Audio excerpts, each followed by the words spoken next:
Bonjour à tous. Pour ce nouvel épisode de Sweet Martini Shot, on va parler de Nicolas Castel. Illustrateur né à Buenos Aires et aujourd'hui basé en Espagne à Grenade, Nicolas Castel a étudié les beaux-arts à l'université de cette même ville à la suite d'une enfance très créative. Après avoir obtenu sa maîtrise en dessin en 2012, il devient illustrateur indépendant et travaille sur des livres pour enfants, des bandes dessinées, mais aussi pour l'industrie du cinéma et la publicité ou encore de la musique. Il a aussi pu exposer son travail plus de 20 fois ces quelques dernières années.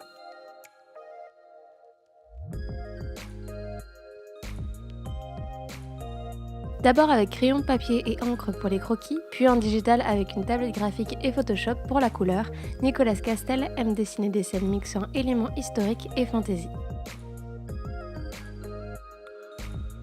Grand admirateur d'Otomo et Mobius, il rapproche tradition et modernité et illustre ainsi de nombreuses histoires prenant souvent racine dans des univers étranges et oniriques.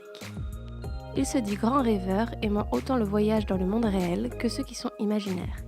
Il dit vouloir explorer les limites de l'imagination et affirme ressentir via cette manière de créer le même sentiment agréable que l'on peut éprouver à voyager et à se sentir libre.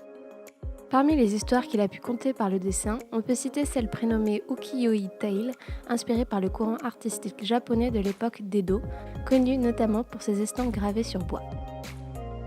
Le conte parle d'un artiste qui, voyageant dans l'ancien Japon, trouve un stylo magique lui permettant de créer tout ce qu'il désire.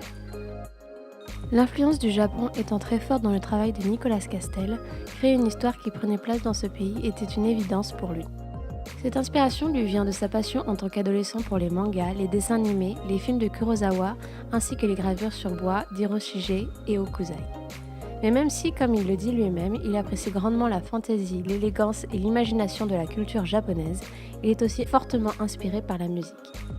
Lorsqu'il cherche à créer une nouvelle illustration, il choisit un morceau qui le stimule particulièrement, autant musique classique, Bach, Rachmaninoff, que musique rock.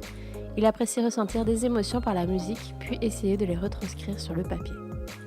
S'il n'était pas illustrateur, il affirme qu'il serait volontiers écrivain ou réalisateur, car selon lui, l'illustration est intimement liée à l'écriture, les mots étant simplement remplacés par des images.